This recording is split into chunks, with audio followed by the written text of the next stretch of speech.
All right, Nicole. So before you started pay period budgeting, let's first talk about what you used and found to be helpful. What tools? What was the most recent budget tool you were using? The most recent budget tool was YNAB, You Need a Budget.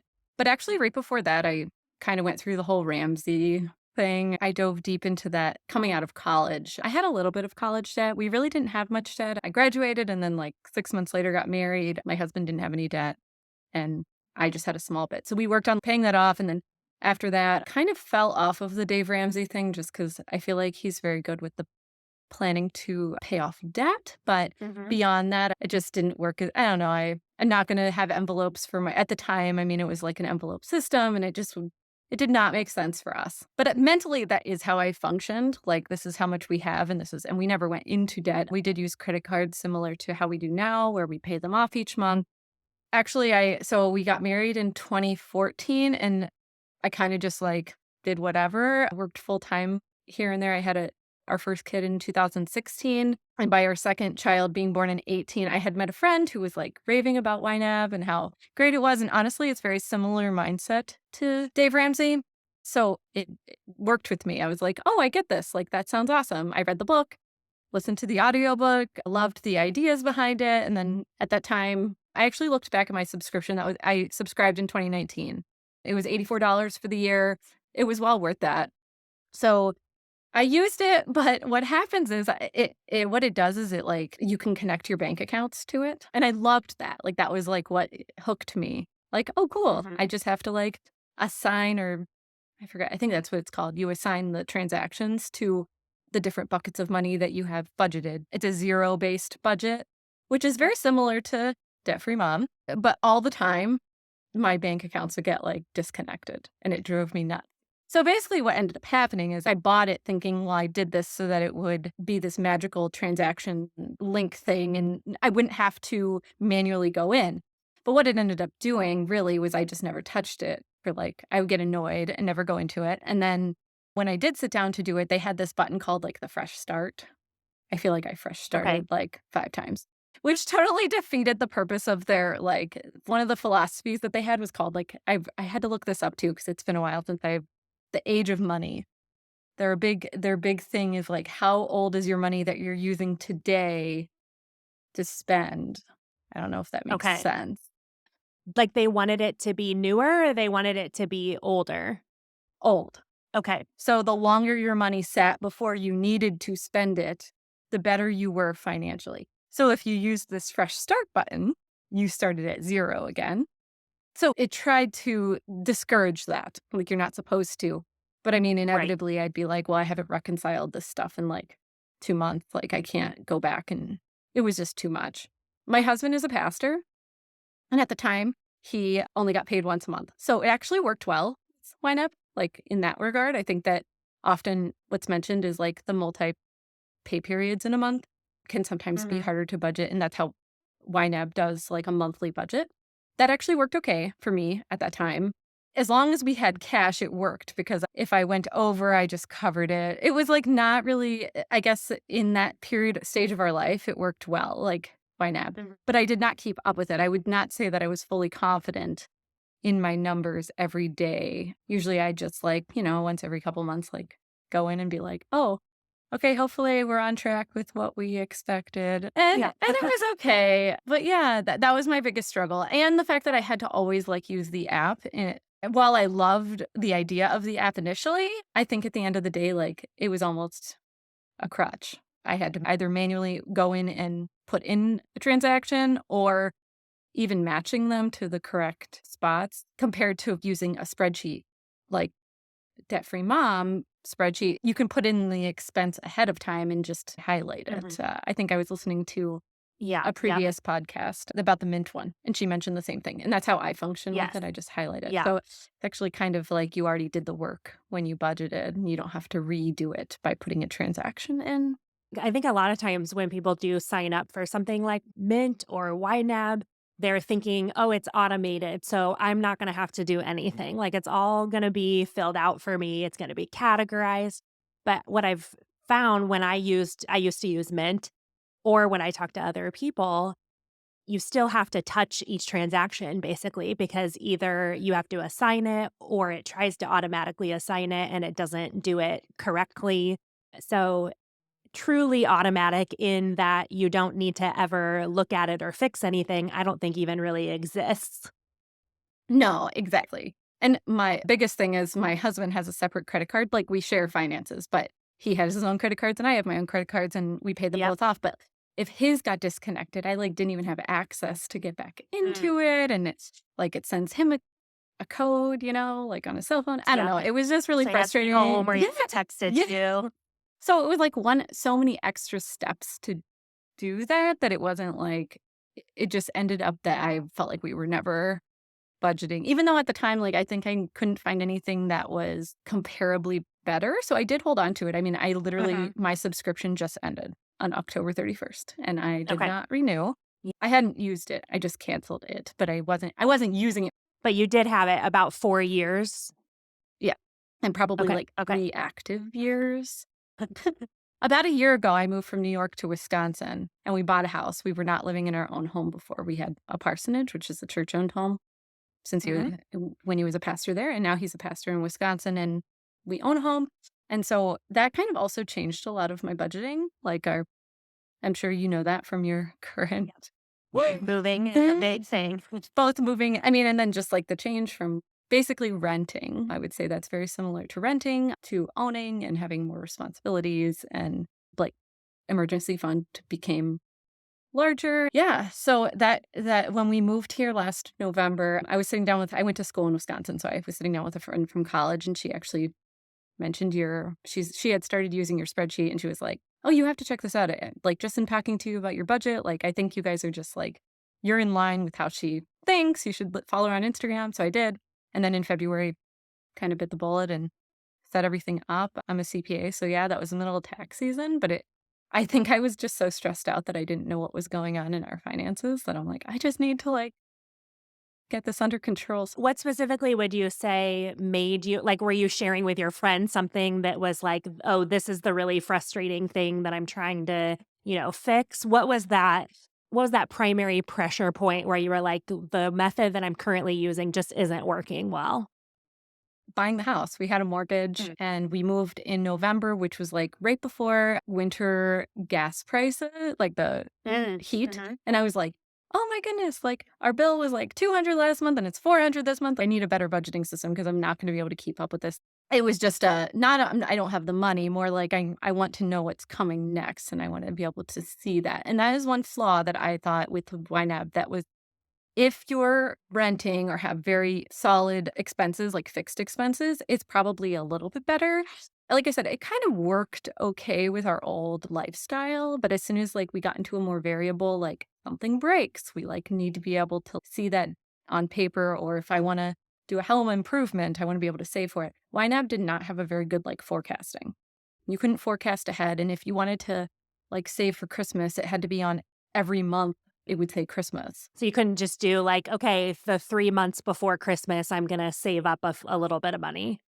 Yeah, there were, like, ways to, like, make them inactive, but, like, not like how I really enjoy on the spreadsheet, like, just writing in, like, in September, school expenses or for my kids, or in November and December, like, the Christmas stuff. Like, I just like to be able to see it in just that month. Like, I don't need to be overwhelmed by Christmas in February that Right. I need to save up this much money by December. It's just a different it's not necessarily a different method because I feel like it's still zero-based budgeting in a way.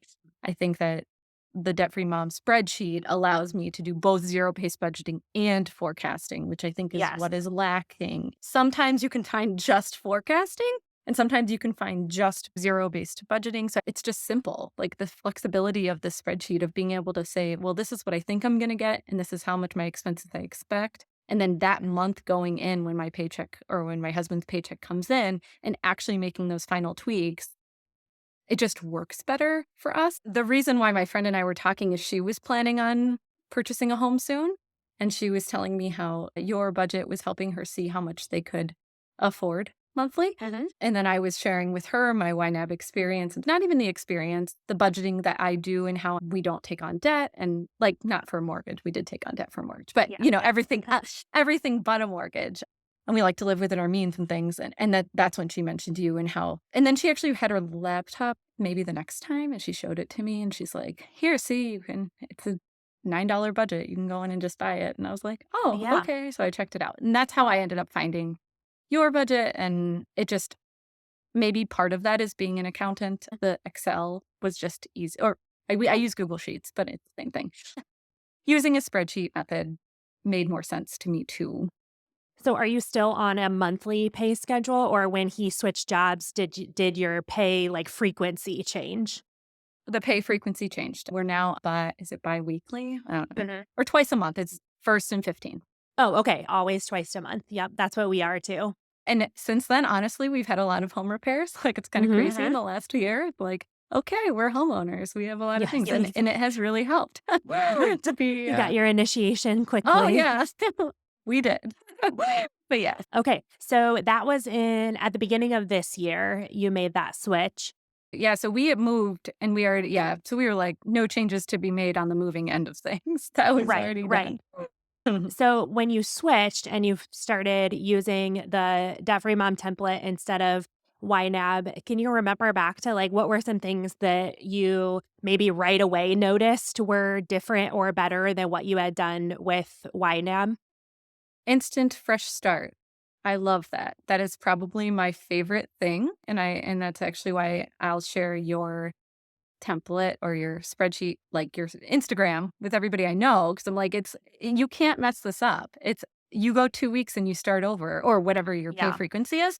So I feel like it's so forgiving, and honestly, I have not had a point since February where I felt like I couldn't keep up with it. That's just me personally, I think. Like, I just found time to do the budgeting and it's work.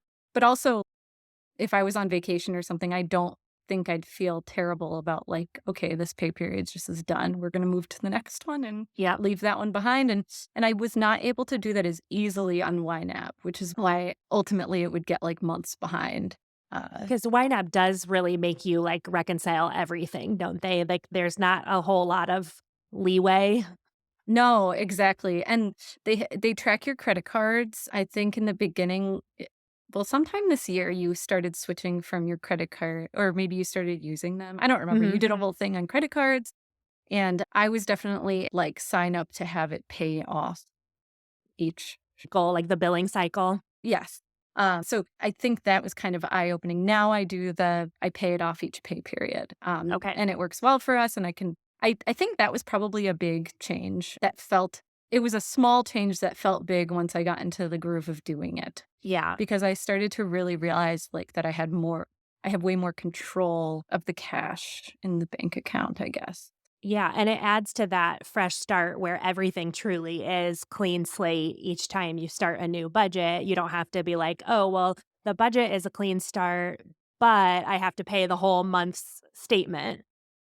Exactly. And I think with YNAB, I used to get messed up on the credit cards. If you, I mean, you could probably Google like YNAB credit cards, and there's so many people trying to figure it out and explain it, like both of those things. Yeah. Like, how do I do it? And then the other person trying to explain it. But I guess in my head, now that I'm beyond it, I'm like, it should not be that complicated. Like, Mm. that it should need so many tutorials on how to use credit cards and YNAB. So that was one thing that I think helped me want to continue on to the spreadsheet, Yeah, path. that you can decide how to mark them as paid and all that kinda stuff. Yes. So in YNAB with the credit cards, I'm curious because I have used Mint, but I have not used YNAB. When you're using a credit card and a transaction comes through, does it have a process for being like, "Oh, okay, you charged that, but you haven't paid it yet?" Because the big thing to me, the big question mark to me is how does YNAB make sure that the money is there in order to pay for that balance if you're gonna pay the balance later? Like, is there a way for you to see, "These are the transactions that I've charged, but I haven't actually paid them off on the balance yet?" Yeah, so in the app, it tracks what you paid on the credit card, and the credit card, it takes it out of your bank account. It transfers the money into the credit card line item if you use a credit card. So when you put the transaction in, you tell it that you're paying it on a credit card and that it increases that amount from your credit card line, but it also reduces Okay. it from your cash line. So it is still zero budget. And if it goes in the Sure. red, then that means you are in debt. So you can Mhm. also track debt in there because it just stays red, I think. I think that was the Right. color. I'm sure it's the color. But yes, it was a Yeah. color coded thing and it would turn red. So like you could start with debt. Obviously, not everybody is debt free when they're starting to budget. So you could start with debt and then the goal would be to bring that to zero. But unless your credit card cycles were perfect, which even if they were, just that's just not how credit cards work. You always Right. carried that into the next cycle. And then Mhm.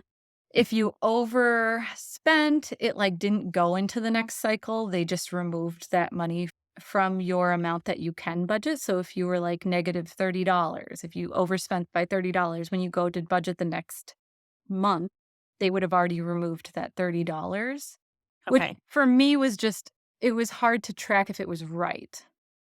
Right. Like, I think that was my biggest struggle is having the fresh start each month with Step Free Mom, and then also, like, literally calculating how much cash I have every month because I go and look at my bank statement and I put the number into ultimately, I adjust that number even if I've, like, guesstimated it or something. I fix it in the spreadsheet to make it right and start there. With YNAB, you were kinda, like, relying on all of those things. I mean, it's essentially a big spreadsheet with a bunch of formulas in an app, right? So if one thing is wrong, I don't know. There was definitely a time where I like went to go reconcile and I was off by like $1,000 somewhere. Mhm. And I just could not figure it I out. think the difference is the people who I see find a lot of success with YNAB are really intrinsically motivated, type A, like everything should be perfectly in its place.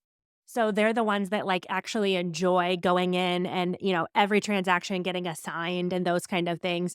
And it's kind of a dichotomy because I would say you're probably like that too as a CPA. I love numbers and spreadsheets and having them organized. But when it comes to like our real world budgets and, you have families and kids and homes, we just need, to me, I need a tool that allows me to not be 100% perfect, right? And have that like budget buffer or be able to just be, like you said, like this pay period was a mess. We're just starting fresh the next time. I feel like being required to put everything in its correct spot all the time would have been something that made me resistant to being consistent with that because like I said, there are people that really do find success with YNAB, but I do think it's a certain type of person who wants everything hyper organized. I agree. I also think that like it just took more time. I mean, I think I can use your budget spreadsheet much quicker than I ever could do YNAB. But again, I have friends who do YNAB on the go. Like they do just Mhm. like what you add in a receipt to your grocery section on your spreadsheet. I have friends Mhm. who do that same thing on YNAB. So it totally works for some people. I think that the minutia is what probably led me astray a lot. The other Yeah. thing that and I don't know if I did this myself or there's like plenty of groups, like Facebook groups for YNAB too, and I know I was part of Mhm. some. And I don't know if it was them that influenced me or like the book itself, but it was always like save $5 for something forever, you know? And that also Mm. that mentality of like if you want to save $1,200 by Christmas, save $100 a month and you'll have $1,200 at Christmas. Yeah. That's not really how my own brain works. I Yeah, just don't me want to either. track the like $5 here and $5 there. Like if I need $1,200 for Christmas, I will start when I need to based on my income and how much I can Yes. save Yep. each month and just back into it when I need to, like, so if that's August, that's August. If it's November or October, if it's February, fine. But I don't need the whole year necessarily. So they would do the same thing with I know that's how they kind of talk about their subscription cost, which while it did cost monthly or yearly, I paid an annual fee to use YNAB. I would say that wasn't usually a huge deterrent because I think that's true for most budgeting things once you're watching your money. $84 really isn't very much money. I'm sure some people would be like, I would never pay for a budget app. And I did for 4 years. So, I mean, I'm not Yeah. like anti paying for a budget app because, Yeah, that's like $7 a month. That's not a huge deal. yes. But they would say, like, I feel like their method would tell me to save $7 a month. And so I'm like, "No, like, I'll just pay the Yeah. $84 in the month that it's due." Yeah. Like, that's how much I'll save then. I don't know. I think that is a helpful distinction that you bring up. I think people who also really like sinking funds for like everything really do like YNAB because that's how it's set up. Like you said, where if you're like, if you want to spend 500 a year on kids' clothes, it automatically will start putting that monthly amount aside. I find very little success having tons of sinking funds because then I feel like the extra money that I do have, which is sometimes larger and sometimes a lot smaller, is all going in 100 different directions. And so then you're left with a very small amount left that can go into savings or investing or whatever. And then it's like, well, I don't really need, $20 in these 6 different categories this month. But there are some people who really do like to have all the subcategories of sinking funds, and so maybe YNAB would do that better. I call it saving sprints. So I like to, like you said, I like to reverse engineer, if this trip is gonna be in July, based on how much is left as I'm building my pay period budget, how many pay periods ahead of time do I need to set money aside in order to have what we want for the trip? And then I just do it that way in a little sprint right before the trip happens, as opposed to every single month all year round, I'm saving for 20 different things. Yep, that's more mentally how I work. I think YNAB really is for those sinking funds though, because like I said, your budget categories, they transfer every month. And I mean, so does your worksheet if you want it to, or the spreadsheet. If you want to have Mhm. the same categories, you can. But you definitely have flexibility in getting rid of some and adding them without having to see all of them. That's my opinion, at Right. least. That's how my brain is like, okay, like I said, I don't need to see Christmas in even January. Like it's too soon. No, no. I think those saving sprints was actually another thing that was the other thing my friend mentioned when we were talking about buying house because she was like saving Mhm. for a down payment and she's like saying how they're in this like saving sprint Yeah. to get to their next goal for their down payment. They were, like, gonna just save for the next however many months, and that's what we got to talking about, and I was like, "Oh, that totally, like, resonates with me." That's how I save for things. I'm just like, "If I want it, let's save for it and be done with it, Yep. and then move on to the next thing, and then I get to enjoy it, and I don't have to, like, wait so long for my Right. $5 to add up." I think oftentimes what actually ends up happening if we do such a small amount over time, inevitably something else is going to come up and we need to use that. So then we feel like the goalpost is always moving and we never actually get there. If we have to save $10 a month and something costs like $800, we're talking about years and years and years. So I do also operate that way with like whatever we're focused on. I would rather just have only one or two things that I'm really intensely focused on, achieve them quickly and be able to move on to something else. And I think that's why the forecasting, like you mentioned, being able to plan those multiple pay periods ahead of time, you can't really rely on savings sprints and just doing it short term if you're unable to look ahead, right? Because then you can't actually figure out how many pay periods ahead you need in order to save up for that trip or whatever. If you have to wait until the month actually starts, then you do end up needing to rely on sinking funds because you weren't able to see the months ahead of time. But if you are able to plan out, 3 to 6 months in advance, then you can look at 6 months from now and be like, yep, I only need 2 months to save up for that. So I don't need to worry about it right now. So I'm obviously in the budget a lot for the current pay period, but then I'm also in the budget a lot looking pretty far in advance just to make sure that those bigger variable things that might be coming our way are all taken care of. And I personally love the blend of the budget and a calendar where I can kind of say, what's going on for our family calendar, our kids doing park district sports or whatever, and just go to that specific pay period and drop whatever that fee is in that specific pay period and not have to worry about spreading it out. It's just like what the paycheck can cover that pay period. And then I don't need to have it last multiple pay periods. Yep. That's how it works for us too, and I love that I can just make those small adjustments each pay period for that same reason, and still, at the end of the day, it's a zero based. Like, Yeah, when I actually am operating in the current budget, it is only what I have coming in and out that is really in there. right. I also think YNAB kind of lacked because of the lack of forecasting. There was this, I think you talk about this a lot with like income versus expenses and how much more income can you get to reach goals. There was kind of like this, I feel like unknown, like unless you did a forecasting on your own, you could not do this in Mhm. YNAB. You could just work and work and work and work and keep bringing in income because you didn't know how much more you would need from a forecasting perspective to reach Right. some of the goals quicker. So I feel like I just have more control over that, and I am self-employed, partially part-time too at a company, but that allows me to look at how much we have coming in the future or expenses or just like I said, goals, vacation, things we want to do or buy, and make changes to my own income that I think with YNAB, I was just unaware of, like, some of the things we could reach quicker because we were only budgeting what we literally had in our bank account. I like to be able to play around with hypotheticals, right? Like, okay, what if I took on this extra part-time job? And then in the debt-free mom template, you can go in and, you could add $500 a month in income and play around with how that would affect something before you actually decide if you want to go ahead and take that, if it's worth it to you or not, for example. I can't imagine not being able to look more or even can you look 1 month in advance? Like, can you plan the next month before it starts, or do you actually have to wait until that month in YNAB? If you don't have the money in there, you don't plan it. Okay. It's literally pulling dollars, so how the app works is, like, your money is on top, so, like, when you get it so it was kind of fun, it was like a game, like, when the money came Yeah. in, like, let's just say it Mhm. was, like, 2,000 came in, you'd have $2,000 on the top on the it, like, to be budgeted is what it's called, TBB, and then you divide it into the different categories that you have set up, and there's, like, a goal amount maybe that you have, like, I wanna save up $400 for groceries, so you maybe move 400 into that category, and then as you spend, it lowers that $400.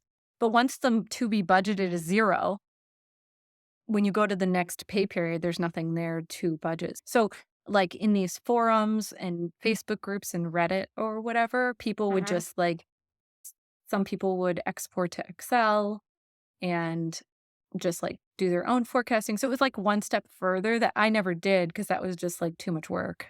And then you have to, like, manipulate it more. Like, I'm sure that it wasn't you have to create formulas and, like, Right. at that point, like, I'd rather just buy a spreadsheet that's gonna do Yeah. it. Like, I feel like it wasn't I never did that kind of forecasting. At the time, though, like I said, for us, it worked in the moment. We had 3 young kids, I wasn't working as much. My husband's income was the majority, so it was fairly easy to follow YNAB for that Yeah. reason, and when I did fall behind, it wasn't like we were over our expenses were pretty fixed, so it was less of an issue during that Yeah. period, but when I got to the point where, like, "Okay, my 3 kids are almost all in school, I'm working more, and I need to get a better handle on this, and we have a mortgage and other expenses." So, like, I think my lifestyle changed enough that I needed to have more of a grasp on our Yeah. finances. And just the amount of like you said, the fear of the unknown, if you can't plan ahead, then it's like even though those numbers are knowable, like you're able to map it out. If the budgeting tool you're using doesn't map them out in advance until that pay period or that month starts, you're kind of just like, well, I think it'll be fine. I hope it'll be fine. So I think having a forecasting tool that allows you to look ahead with specific dates and specific amounts in mind and actually have a certain degree of confidence instead of, cross your fingers and say a prayer kind of approach. Because I think a lot of times people who aren't yet using a budget tool that works for them often make decisions like what you mentioned of, well, I just got to go make more money. Like if we make more, then it'll be at least a higher likelihood that things will be okay. But if we use a tool that actually allows us to see those real numbers in advance, sometimes it's actually like, oh, we don't need to make more money or, like our expenses actually are okay. But we make those decisions simply out of fear of the unknown when those numbers are knowable. And that happens a lot. I mean, I think in YNAB especially, but even Mint, another common factor that I see of people who find success are the ones who consistently have a solid gap between their income and expenses, even if they spend without tracking specifically. So that tends to be higher earners or two income households, things like that. But the people who have like that razor thin margin between income and expenses, they really do need a tool that can let them plan ahead so that they can make a plan for some of those pay periods that aren't going to have as much income, where they can't afford to just be like, oh, well, I'll reconcile once a month because it'll all be okay.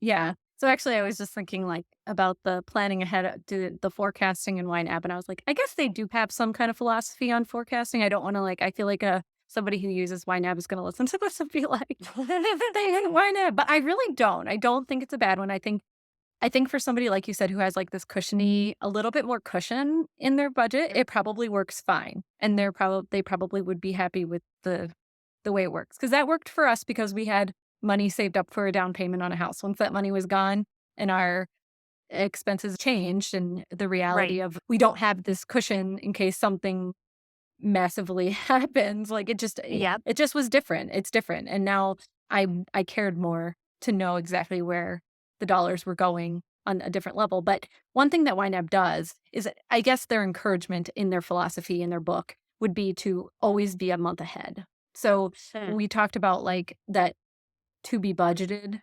You could Yep. go into the next month and literally plan out your budget for the next few months.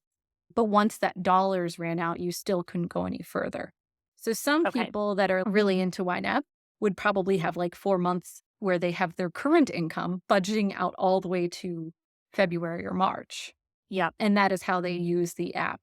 But you couldn't see it all on one page. Like you have to like swipe And one. doesn't it, in order to do that, they would basically just have to have a large balance of money in their checking account? Yeah, that's what I mean. It's like your actual cash. So Right. I don't want to say something that's not true, but I'm pretty sure YNAB is one of the philosophies that says don't have a emergency fund. Like Okay. don't have an emergency fund, but be 4 months ahead or 5 months ahead Right. or 6 months ahead, which is essentially an emergency fund, right? Because you would Yeah. just undo it. I mean, but at the same time, it's not an emergency fund in some respects. Because if you used it, then that money, those expenses would have to be covered by something. Yeah, yes. So that also didn't work well once we bought a home, and I was like, "No, I like want to have an emergency fund." Like I cannot plan for, honestly, 2 months ago, a month ago, our main water main to our home Mm. busted. Like water going Oh into my our house, goodness. it was like almost 10 grand. And like that's just not something you have in the In the budget. that would have been way more than a month's worth of expenses, and so I don't think that way. I Yeah. think I just want this amount of money that, like, sits in a high yield savings account and doesn't move, and when I need it, and that's it. Like, when I need to use it, it's Yeah. there, but I don't need to rely on it to also be paying my bills. If I wanna be ahead with Right. my bills, I can do that separately. I think there's, like, in my brain, there's a difference between the emergency fund and being ahead on my bills. I think the Yeah. emergency fund can serve that purpose, but it's not only about my bills that are being paid ahead. It's about other unexpected expenses that. Right. Right. That are much bigger than what your budget is planning for. Yes, exactly. Because I think somebody who only plans 4 months ahead, I mean, in theory, if you're a single person that just rents a one-bedroom place or something, or a bedroom out of someone's home, like, your expenses could be under $1,000. Right. So if you feel comfortable with an emergency fund of, like, 3 grand, fine. But if your car breaks, you're probably not going to replace it either. So I think Right. that Right. gave me a false sense of security. Actually, it didn't give me a sense of security at all. I just Insecure. insecure. I was very insecure with it. I was like, I don't like that feeling. I don't know. I didn't like not knowing if we had the money set aside if something majorly went wrong. And the other thing that I've heard, but not obviously not having personal experience, wasn't it really hard to reconcile what all the money sitting in your checking account was for? Like, so with my budget, once the pay period comes to an end, whatever is still in there, I can confidently know is available, right? Like I can roll it into the next pay period or I could use it for something. Was there a way to match the balance of your checking account, what's actually available to spend versus what's earmarked, or did you really just have to rely on what YNAB told you was available? They have a reconciliation thing that you're supposed to do each month. Again, I haven't used it in over 6, 8 months now, but I believe the bank balance that was in YNAB should match your bank balance, and they always said if Okay. it didn't, you needed to reconcile because it was wrong. Like, Otherwise, yes, I think essentially you are relying on this app, but I think you have to use your own discernment too. Like, you can't Yeah. rely on an app that says that you have $1,000,000 when you know you don't have Right. $1,000,000. But like, you know what I mean? I think that yes, you're right in that way that if you missed like $500 or something, yeah, you could probably like a smaller amount that maybe wasn't as obvious, especially if you keep Mhm. a lot in your checking or savings or something and you didn't noticed that it was off by $1,000, I suppose you could mess up. My thing was, yeah, like if I didn't reconcile it in a while, I just knew not to rely on it, which kind of defeated the purpose. And so then I just wasn't budgeting because I never really, I don't think I ever fell into a trap of like relying on something that was unreliable. It was just that I never could rely on it. So now with the Debt-Free Mom template, how frequently do you check in? Like how often are you updating the transactions like on the go on the Google Sheets app or do you sit down every couple days? What's your method now? So I do keep the app Like a bookmark on your oh yeah, shortcut. on my phone, like on my homepage, just like I used to with YNAB. So that was just literally a replacement. When I decided I was going to move forward with this template, I was like, okay, I'm going to try this, whatever. I don't usually do it on my phone. I open it on my phone to see what we have, just as Yeah. a guideline. My budget doesn't usually change month to month that much.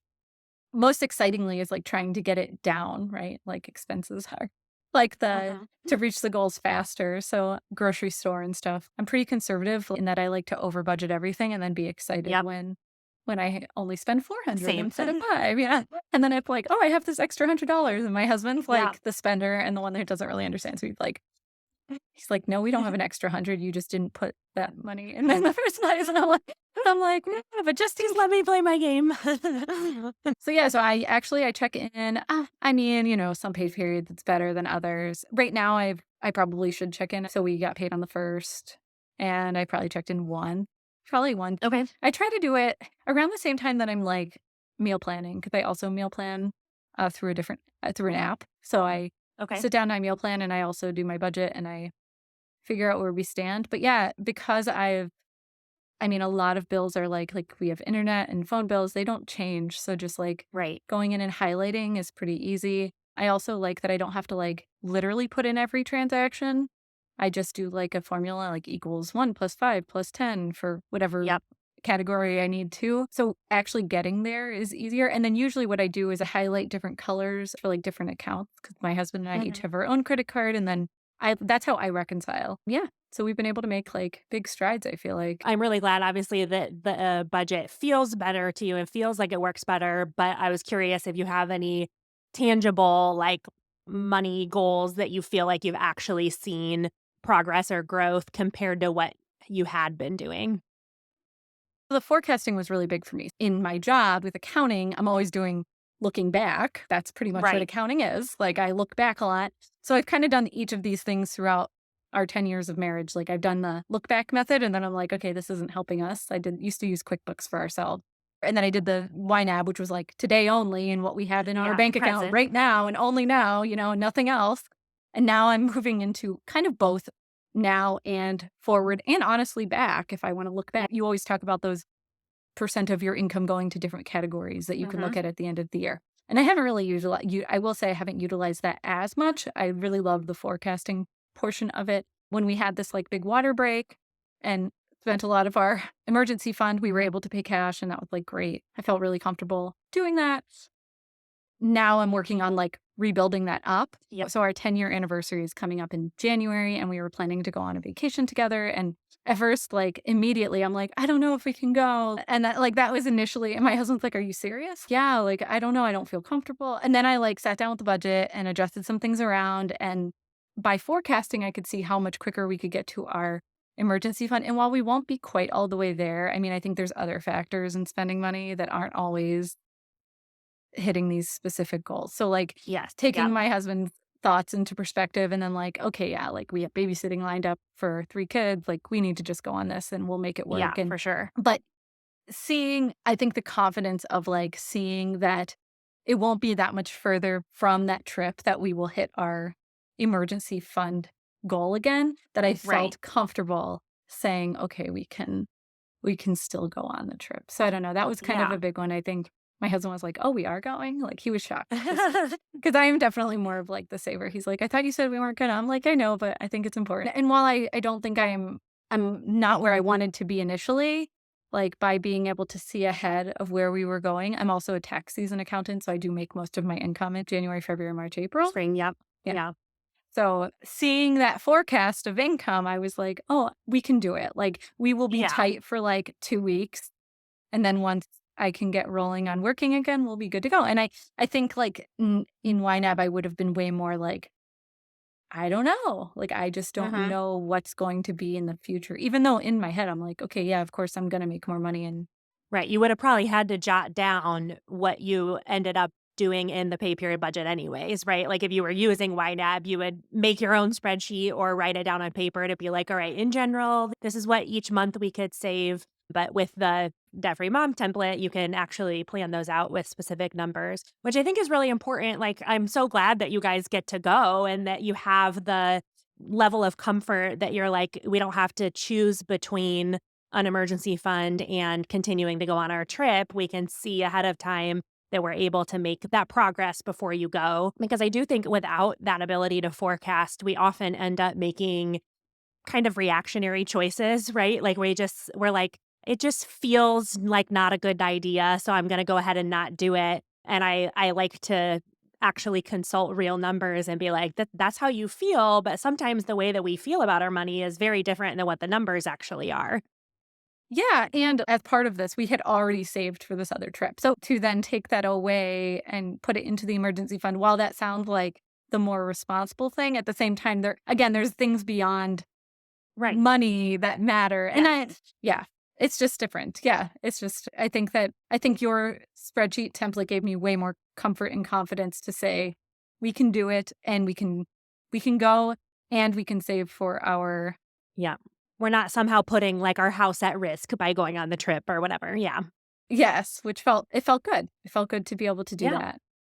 That's awesome. Well, enjoy that trip, both the trip itself, but then also knowing that, your finance and all your other stuff are taken care of, and hopefully nothing big like a water line break happens for a very long time.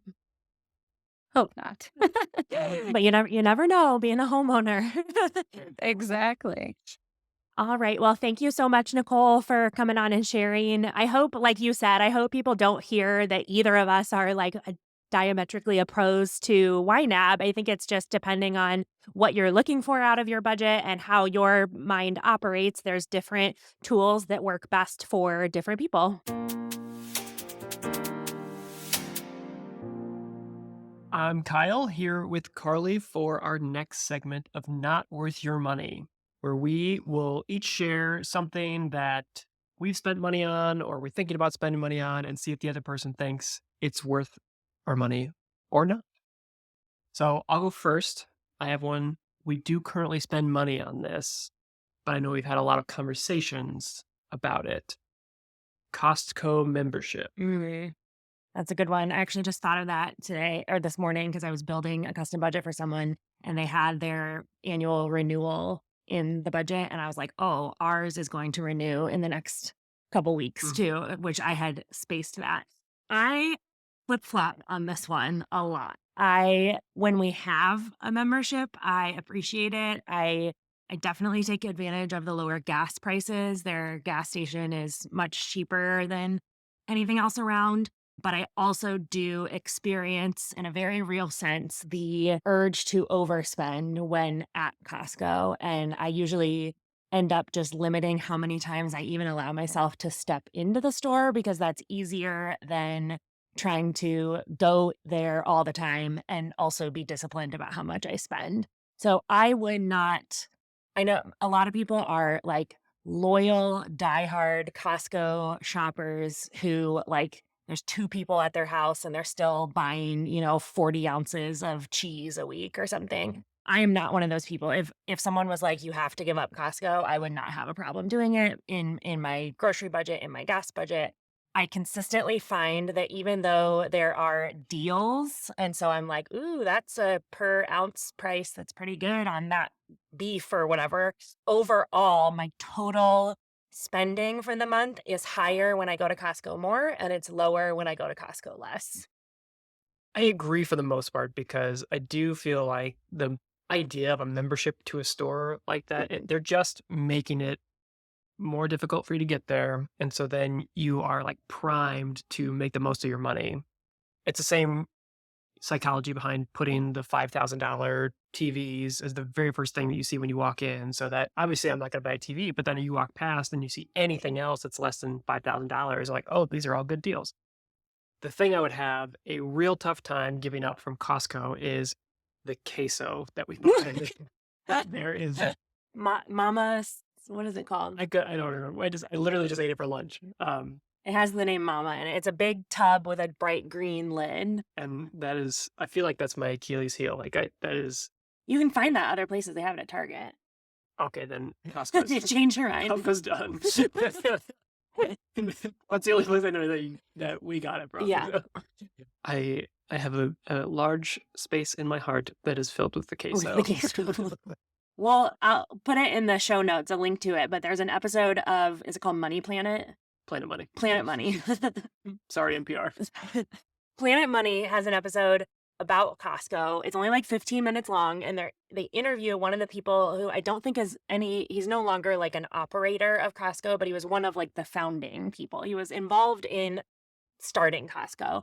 And I can't shop at Costco or have a conversation about Costco without thinking about that episode, because he clearly explains exactly why they do the things they do that they still are doing today in stores in order to get you to spend the most amount of money possible, which is, I mean, the goal of every business, right? But it's hidden things that you don't necessarily think about that are actually designed to get you to spend more. One that I can think of off the top of my head that will, if this is interesting to you, then go listen to that 15-minute episode.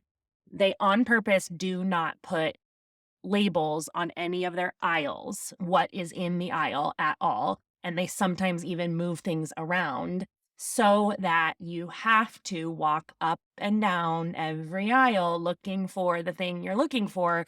And then you'll walk by things that were not on your list, categorize them as a good deal, and put them into your cart. So it is not hard. I mean, you go to Walmart and it's hanging from the ceiling. It's not hard for a store to label their aisles so that people know what they're looking for. It is a conscious decision on the part of Costco to leave all aisles unlabeled and make their customers, I mean, if you're a regular Costco shopper, you know it's an experience to go to Costco. Like, you actually are like marking off your time. Mhm. It's not like Walmart. You run in, you grab the one thing you forgot and you left. It's an ordeal. You can make a whole afternoon out of it. You can eat your 99-cent hot dog on the way out. So they do it on purpose because the more time you spend there, the more money you spend there. It's $1.50 Oh, sorry. a hot dog, soda With the combo. soda. Okay, so maybe the hot It's- dog is the 99 Yeah, cents. my other favorite thing about Costco is the infamous quote. It's urban legend. I think that it's real, and I want to believe in my heart that it's real. Is one of the founders saying to the other one, I think it's in that episode. "If you raise the price of the hot dog, I will kill you." Because they want to be known for those guys. And I mean, that's funny, but it's also very strategic. It's Yeah. like they want to be known. It makes them be known for being cheap, even though in reality, a lot of times the price that you're paying for things is not actually the cheapest. Mhm. Same with the rotisserie chicken. It's their Yeah. loss leader. Like, it's like they lose millions of dollars a year on the negative profit margin of the rotisserie chicken, but overall they make it back 1,000-fold in how much people spend while they're Okay, there so on queso. all right, do you have not worth your Yes. money? There's backstory behind this one. Renting a dumpster. I said a triggered moment. Do you want to tell the story? Or I will try to be as generous as possible. So it was when we had purchased our house before we're living here. We had lived there for maybe a year, I believe. It was not like right when we moved in. We had been there for a while, and Carly was like, I am renting a dumpster and we are throwing everything in our house away. And I Oof. said, that's crazy. Let's just put the stuff in the garage and I'll stick it in the garbage can.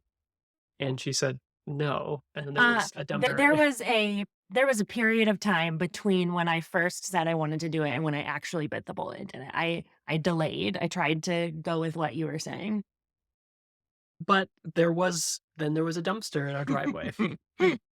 Not even the smallest one possible. No, no, I think it was a 20-yard. It had to have been like COVID era with the basement because we threw a lot of construction stuff away.